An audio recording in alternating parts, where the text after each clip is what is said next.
Hαίrε, and welcome. Today we are in John chapter 2, taking a look at verse 22, finishing off this page and incidentally also this paragraph. Here is our rubric, everything that we're looking for as we go through Greek. Let's go ahead and get started.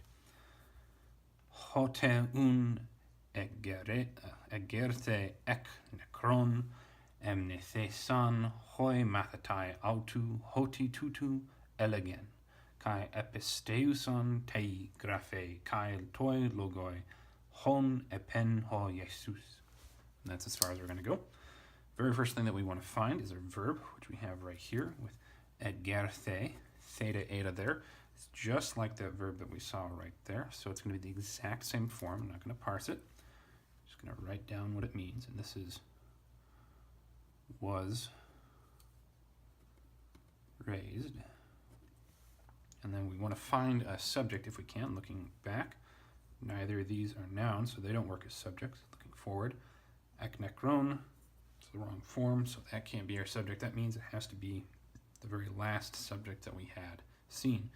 And that would be ekenos, which points us back to Jesus. So, he, and now we can take a look at the rest of the clause. Going back to the beginning of the clause, we have hote.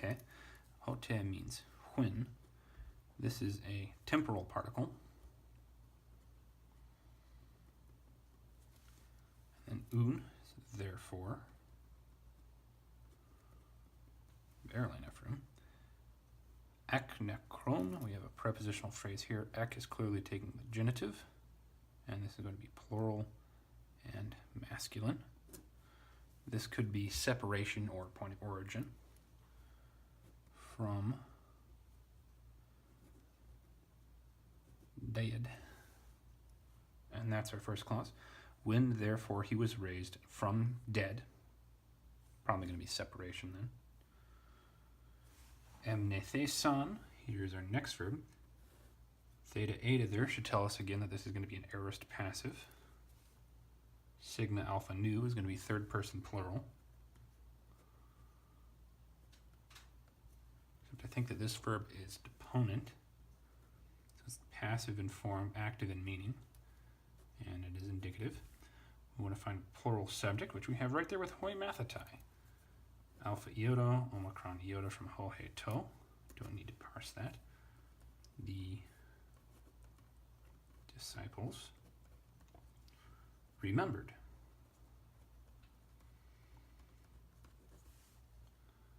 And then autu is going to be genitive singular, his. Almost. I don't remember if we've ever seen them without this, so should know that by now. Moving on, hoti, it's going to be that or because. We had elegen, epsilon nu. This is the same form as that, so I'm not going to parse it. And we've got the exact same options there.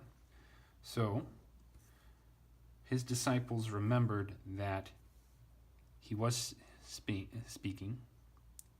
He used to say, or he said, was speaking this, used to speak this, said this. Again, we don't know which one of the three it's going to be, so I'm going to write an arrow from here up to there, and we'll leave it as is. Tuto is going to be a accusative, so we've already got our subject in Jesus, singular and neuter.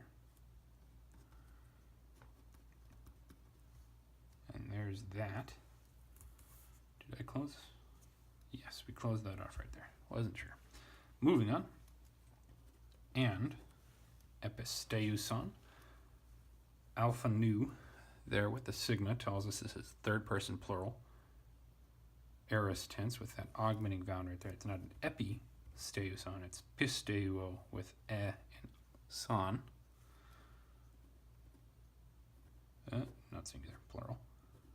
Aorist, active, indicative, believed or trusted. Te graphe kai toi logoi. Pisteuo is going to take the dative in its object. So we might even say to the graphe, feminine. Dative, singular. There we go. Proper order. To the scripture or the writing. And technically, my order doesn't matter.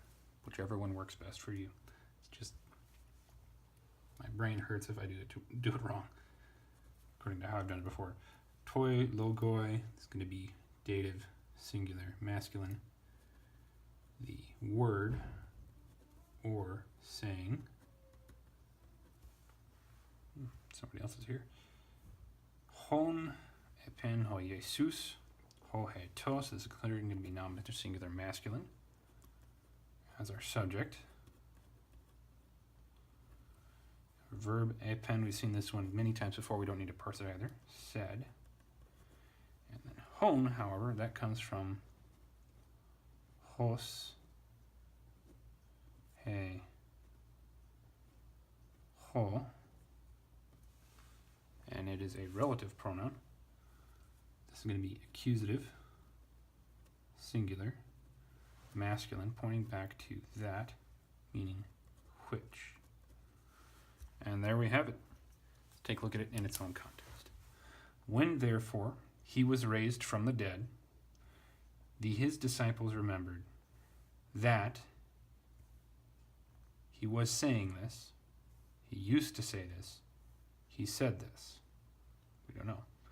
And that is going to be better because. And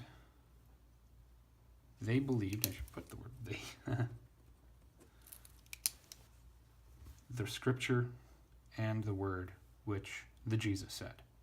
And there we have it. Let's take a look at it from its greater context at the beginning of the paragraph. And the Passover of the Jews was near. And the Jesus went up into Jerusalem, and he found in the temple those selling cattle and sheep and doves, and the money changers sitting. And having made a whip from rope, he cast out all of them from the temple, the sheep and the cattle and the money changers' coins or change he scattered.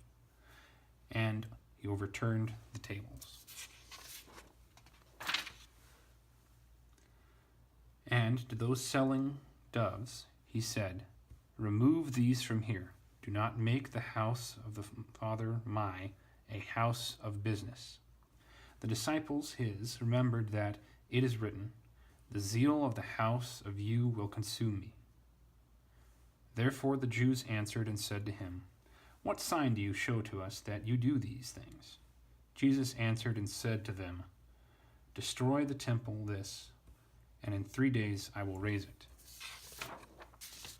Therefore the Jews said, the temple was built in 46, that's bothering me, years.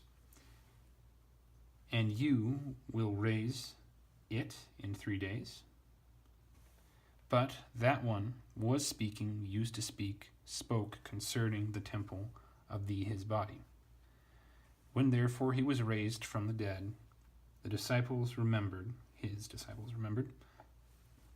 that he said this, and they believed or trusted the scripture and the word or the saying which the Jesus said. And there we have that paragraph. Thank you very much for joining me. I hope taking a look at this has been helpful for you, and I hope you join me next week as we finish off this chapter. I think we've only got 2 or 3 verses left. Well, there you have it. Have a good day. Hey, not asleep yet? That's okay. I've got tons of other equally sleep-inducing videos for you to watch. Check them out.